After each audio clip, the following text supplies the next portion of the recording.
Hi, welcome back to Stories After Midnight. I appreciate you checking out this story or podcast episode wherever you're watching it. The story we'll be reading today, or listening to today, is There Was a Strange Message in My Fortune Cookie Last Night by Mr. Outlaw. This, I believe, will be a two-part series, so I hope you enjoy it. It was 3 in the morning.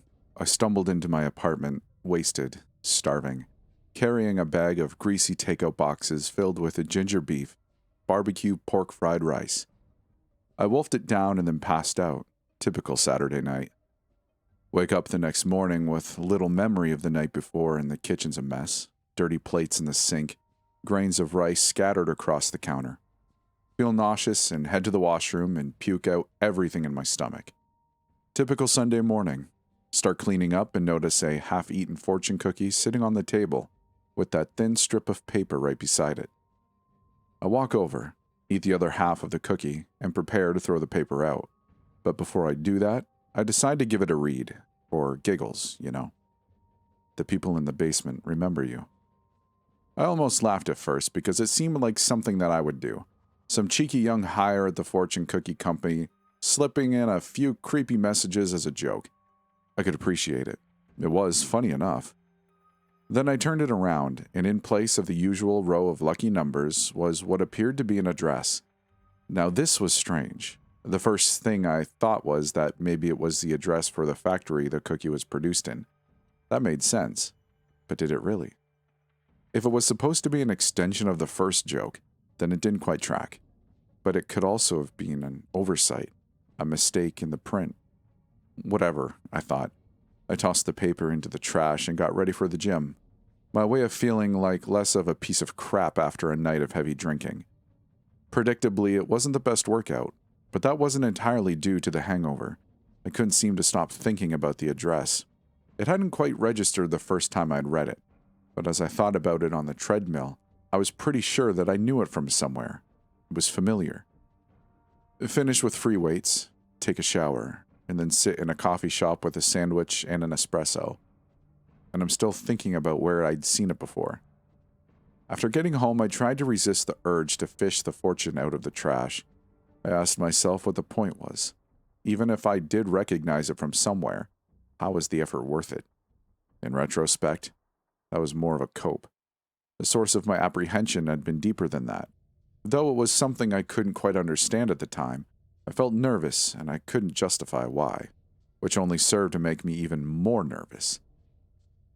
Eventually, I caved and began digging through the trash. I held the paper up, looking at the address for a long time before a vague recognition slowly began to sink in. Then I sat down at the computer and searched it up on Google Maps, and as soon as the images loaded up, the memories began to flood in. The street I grew up on, the woods behind the cul-de-sac, the house that sat across from ours. I stared at the screen until it started not to feel real. Then I rechecked the address 4 or 5 times, but there was no mistaking it. That was it. One of the houses I grew up next to. Immediately, I tried to rationalize it. What if somebody who's associated with the company lives there? Maybe something got mixed up and his data ended up in a fortune cookie. No, I thought. That couldn't be right. Because that house had burned down years ago. I tried to think back to that time, but I found that my memories of it were strangely distant, hard to recall. I must have sat there for hours, thinking, failing to recall anything of note.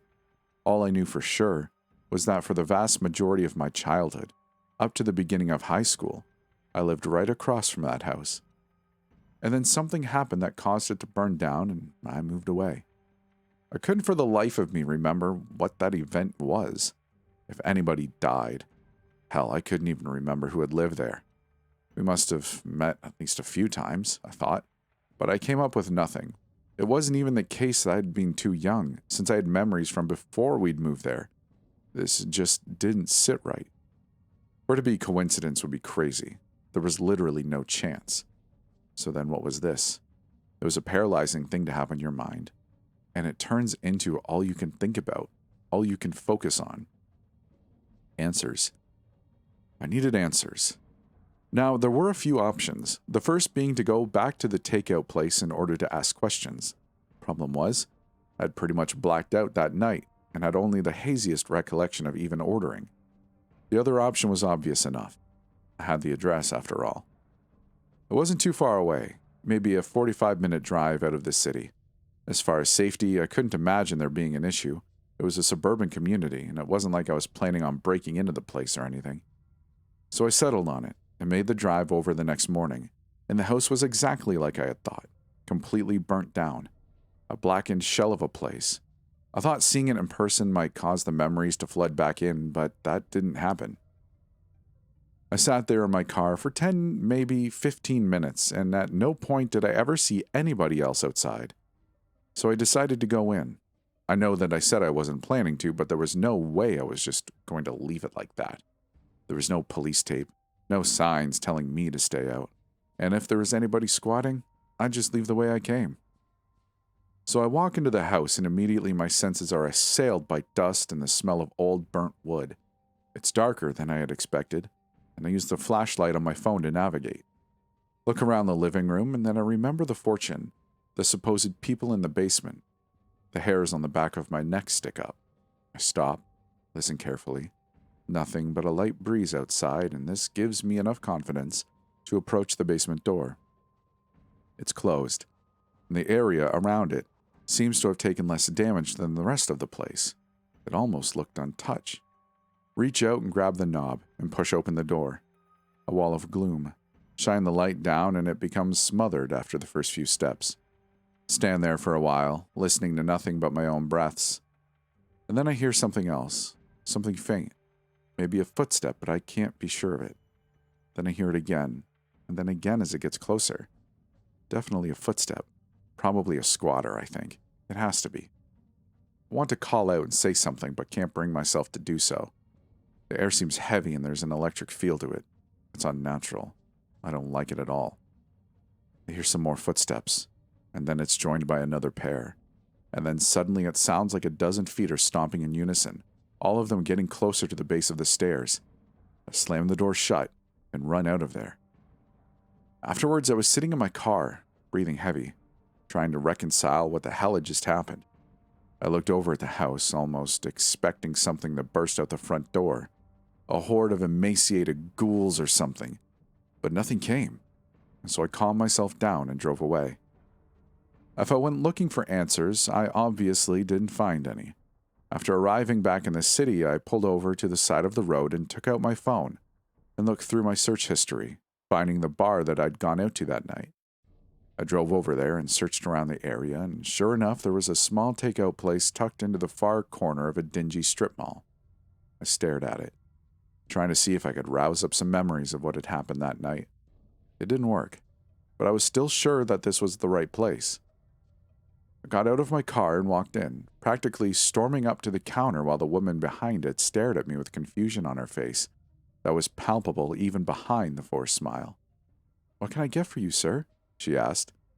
Suddenly, I felt like the biggest idiot alive. What the hell was I supposed to say?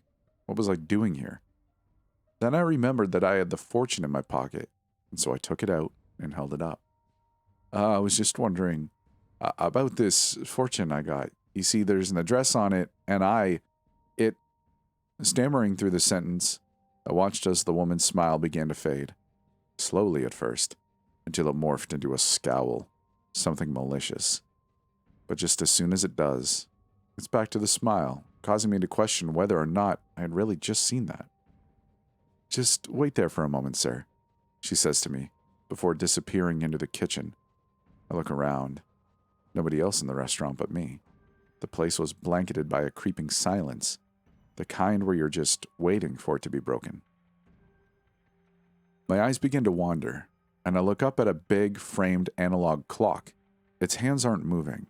Then I look down and pick up one of the paper menus sitting in a stack on the counter.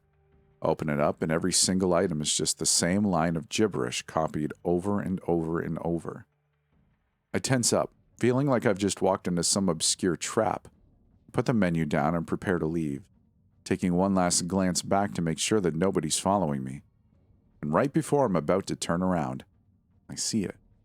A face staring at me through the kitchen window. It was pale and had a dead stare, and there was something off about it, something not quite human. I didn't look at it for long enough to figure it out. I backed out through the doors, and once in the parking lot, I turned around and sprinted to my car. From there, I sped back to my apartment. My heartbeat elevated dangerously high the entire drive. I started to get a bit paranoid. Maybe something had followed me. Maybe something was hiding inside my bathroom. Thoughts like that. After a while, I was able to calm down, and I started to do some research on the restaurant. Nothing came up. No website, no telephone listing, nothing. A Google Map view of the street shows only the store that had presumably existed before it.